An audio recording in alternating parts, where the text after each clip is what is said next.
A wood chisel needs to be very sharp, especially for intricate carving. Making chisels starts when they insert a 5-meter-long bar of high-carbon steel in a mechanical press. The carbon lets them heat-treat the steel to give it a long-lasting edge. But first, the press cuts the bar into 22-centimeter-long rods.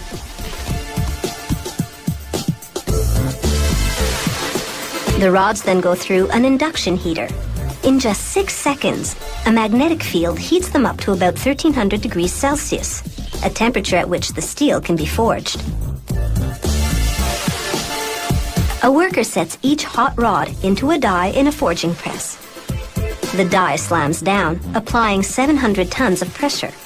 This produces what's called a forging, a rough shaping. The die can produce as many as 60,000 forgings before it wears out. Each one goes into what's called a trimming press.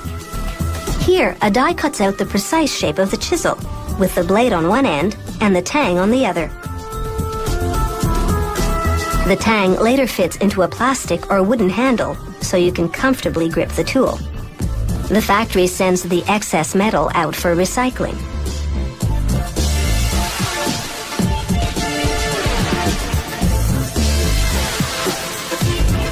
After the chisels cool off for several hours, workers run them through another induction heating machine, this one with 2 coils.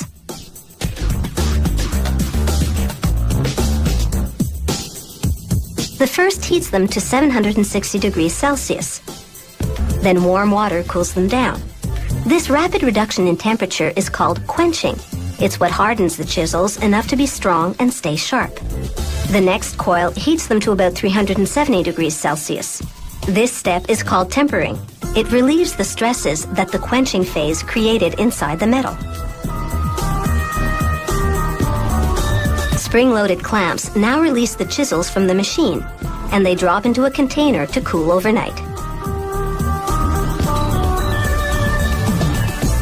The next day, workers can start to polish and sharpen the chisels. That removes the metal discoloration the heat treating caused. To polish the barrels, the round area joining the blade and the tang, workers load the chisels into devices called chucks.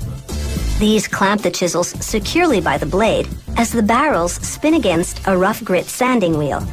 After about 7 seconds of sanding, the blades are ready for polishing.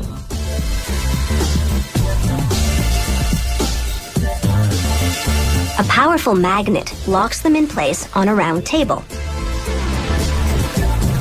It rotates, running the blades against an abrasive grinding wheel. As water cools the metal, it also applies a rust-proofing chemical to the steel. This polishing cycle takes about 20 seconds. The highly polished finish is a key selling point. Now, to sharpen the blades, a worker loads the chisels into another machine. It moves the chisels back and forth against another grinding wheel. After about 5 minutes of this, the blades are razor sharp. Only the last centimeter of the chisel, sloping at a 22-degree angle, is the cutting edge. This factory uses pre-formed extruded plastic handles for its chisels.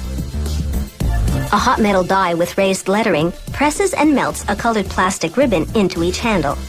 This imprints the company logo, the model size, and a reminder to wear safety goggles. The next machine puts a steel cap on top and forces the tang inside the hole. The cap reinforces the handle against hammer blows. The tang stays put because it's actually a bit bigger than the hole it goes into. In industry lingo, an interference fit.